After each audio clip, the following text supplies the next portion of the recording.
اللہ تبارک و تعالی نے سورہ جمعہ کے اندر ارشاد فرمایا فَإِذَا قُضِيَتِ الصَّلَاةُ، فرمایا جب تم نماز ادا کر لو فَانْتَشِرُوا فِي الْأَرْضِ، تو زمین میں پھیل جاؤ، وَابْتَغُوا مِنْ فَضْلِ اللَّهِ، اور اللہ کا فضل تلاش کرو، یعنی تم رزق کی تلاش میں نکل جاؤ۔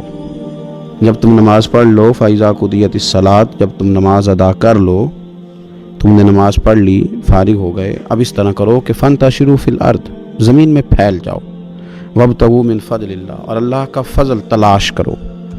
یعنی رزق کی تلاش میں نکل جاؤ۔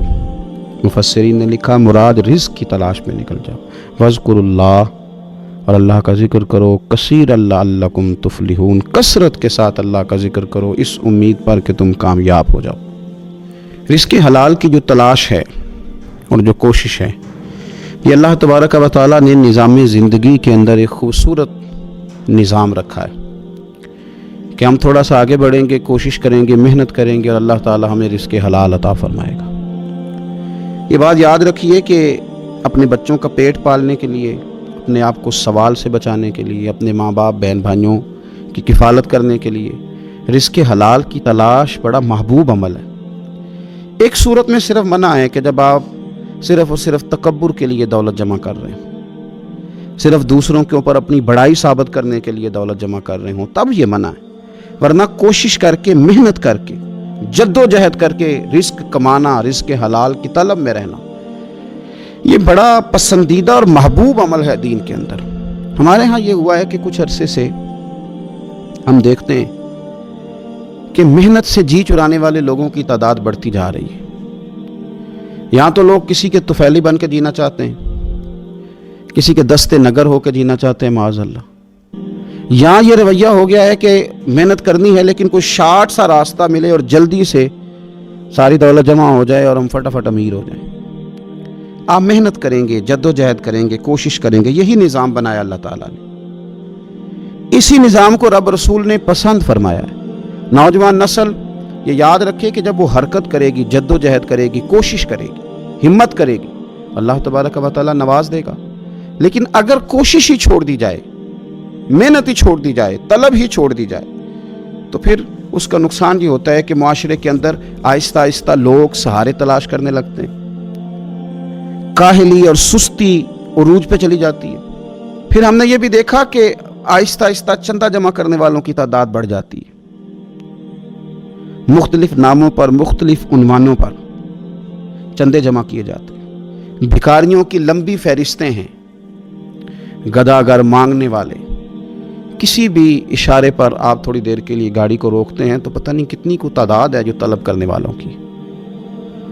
اور پھر کئی کئی رنگوں میں، کئی کئی انداز میں لوگ آپ کے سامنے آتے ہیں۔ یاد رکھنا نبی پاک صلی اللہ تعالیٰ علیہ وسلم نے فرمایا جس نے بغیر طلب کے اپنا ہاتھ پھیلایا، قیامت کے دن اسے سزا یہ ملے گی کہ جب رب کی بارگاہ میں آئے گا تو اس کے چہرے پہ گوشت نہیں ہوگا۔ بغیر طلب کے اور مسلمان ہو کے رب پہ بھروسہ کرنے والا، رسول پاک صلی اللہ علیہ وسلم کو ماننے والا، اور وہ سست ہو اور وہ کاہلی کی زندگی گزارے، آپ آگے بڑھیں، آپ کوشش کریں کہ مجھے کچھ حاصل کرنا، آپ بجائے اس کے کہ سہارا تلاش کریں، آپ سہارا بننے کی کوشش کریں۔ اور نوجوان نسل اپنے ذہن کے اندر یہ بات بٹھائے کہ اللہ تعالیٰ نے جوانی دی ہے، طاقت دی ہے، آپ تو کئیوں کا بوجھ اپنے کندھوں پہ رکھ کے سفر کریں، آپ بہت سارے لوگوں کے لیے سہارے کا باعث بنیں، آپ ایک ایسا درخت بنیں کہ جس کی چھاؤں میں سینکڑوں لوگ بیٹھ سکیں، درجنوں لوگ نفع حاصل کر سکیں۔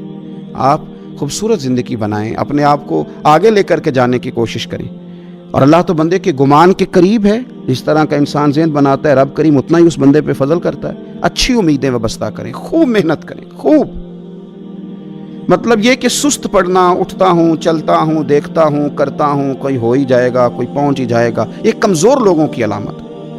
یہ کمزور لوگوں کی۔ حضرت حسن بصری رحمۃ اللہ علیہ ایک مثال دے کے بڑی بات کو خوبصورت کرتے ہیں، کہتے ہیں کہ نوجوان مجھے ملا تو کہنے لگا حضرت جی آج میں نے عجیب نظارہ دیکھا ہے کہ ایک شیر نے شکار کیا ہے ایک بکری کا، تو اس نے کافی سارا خود کھایا اور باقی منہ میں پکڑ کے ایک پہاڑی پہ چڑھا ہے، وہاں ایک نابینا لومڑی بیٹھی تھی، باقی کا اس نے اس کو کھلایا ہے شکار۔ تو میں سوچتا ہوں رب کریم تو بندہ نابینا بھی ہو، گھر میں بھی بیٹھا ہو تو اس کو رزق پہنچا ہی دیتا ہے۔ تو خواجہ حسن بصری رحمۃ اللہ علیہ مسکرا پڑے، کہنے لگے میاں تم نے لومڑی بننے کا پروگرام بنایا، شیر بننے کا کیوں نہیں بنایا؟ تم نے یہ ذہن بنایا کہ گھر میں نابینا بن کے بھی کوئی بیٹھ جائے تو روٹی پہنچ جاتی ہے، تو یہ ذہن کیوں نہیں بنایا کہ شیر بنتا ہوں، شکار کرتا ہوں، کھاتا بھی ہوں، کھلاتا بھی ہوں؟ جد و جہد کریں، محنت کریں، آگے بڑھیں، ہمت کریں۔ میرے رسول کریم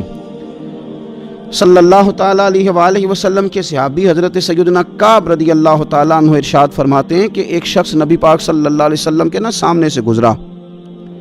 تو صحابہ کرام علیہم رضوان نے اس کی چستی دیکھ کر، بڑا چست نوجوان تھا، بڑا تیز چل رہا تھا، اس کی چستی دیکھ کے صحابہ نے کہا کاش اس کی چستی اللہ کے راستے میں ہوتی،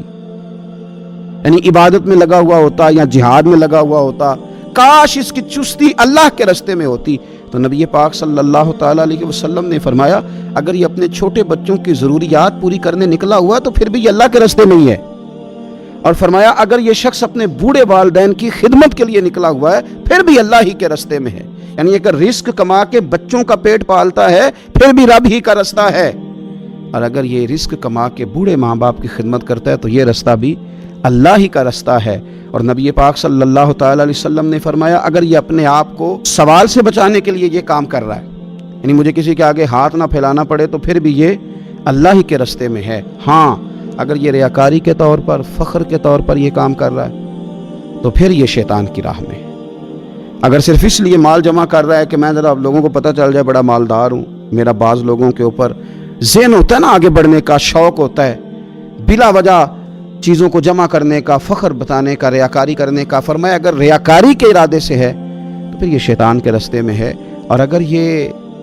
بوڑھے ماں باپ کے لیے رزق کما رہا ہے، چھوٹے بچوں کے لیے کما رہا ہے، اپنے آپ کو سوال سے بچانے کے لیے کما رہا ہے، تو پھر یہ اللہ ہی کے راستے میں، پھر یہ جہاد ہی کر رہا ہے، پھر یہ عبادت ہی میں مشغول ہے، یہ اللہ ہی کے راستے میں۔ رسول کریم صلی اللہ تعالیٰ علیہ وسلم نے جو سبق ہمیں پڑھایا نا، وہ صرف یہ ہے کہ رزق کماتے وقت تمہاری نیت کا اعتبار ہے، تمہارا ارادہ کیا تھا؟ رزق کماتے وقت ارادہ کیا تھا؟ بہت بڑے بنگلے بنانے کا ارادہ تھا، جائیدادیں جمع کرنے کا ارادہ تھا، بعض رشتہ داروں کو نیچا دکھانے کا ارادہ تھا، بلا وجہ ڈینگے مارنے کا اور اونچی اونچی باتیں کرنے کا ارادہ تھا، یا تمہارا ارادہ یہ تھا کہ حلال آ جائے تاکہ میں سوال سے بچ جاؤں، تاکہ مجھے کسی کے سامنے ہاتھ نہ پھیلانا پڑے؟ یہ حدیث ہمیں صحیح بخاری میں ملتی ہے، نبی پاک صلی اللہ تعالیٰ علیہ وسلم نے فرمایا بے شک مال بڑا سرسبز ہے اور بڑا میٹھا ہے، فرمایا جس نے اچھی نیت کے ساتھ مال حاصل کیا نا، بڑا میٹھا ہے، بڑا سرسبز ہے، اور جس نے اچھی نیت کے ساتھ حاصل کیا اللہ اسے برکت عطا کر دے گا۔ تھوڑے پیسوں میں برکت ہو جائے گی، تھوڑے میں بھی، کئی دفعہ تھوڑے پیسے ہوں گے پر ختم نہیں ہوں گے، ان میں برکت ہو جائے گی، نیت اگر ٹھیک ہے۔ اور حضور صلی اللہ تعالیٰ علیہ وآلہ وسلم نے ارشاد فرمایا اگر کسی نے بری نیت کے ساتھ حاصل کیا تو اس میں برکت نہیں ہوگی، اس کے اندر پھر اس کے لیے وہ خیر نہیں ہوگی جو اچھی نیت پہ ہوتی، اور فرمایا یہ ایسا رزق ہے جسے کھائے گا پر پیٹ نہیں بھرے گا، سیر نہیں ہوگا۔ رزق کس نے کھا لیا ہے؟ چونکہ نیت یہ تھی نا کہ تفاخر کے لیے جمع کرنا ہے، دولت ہونی چاہیے، بنگلہ ہونا چاہیے، لوگوں کو پتہ چلے کہ یہاں بھی ایک سیٹھ صاحب ہوتے ہیں، تو یہ نیت پر ڈیپینڈ کرتا ہے کہ آپ کا ارادہ رزق کماتے کیا ہے۔ بہت زیادہ محنت کرنے کی کوشش کریں، بالخصوص نوجوان اپنے دلوں کے اندر یہ جد و جہد پیدا کریں کہ ہم نے محنت کر کے رزق کمانا ہے۔ یہ جو ہاتھ پھیلاتے ہیں یہ بزدل لوگ ہوتے ہیں،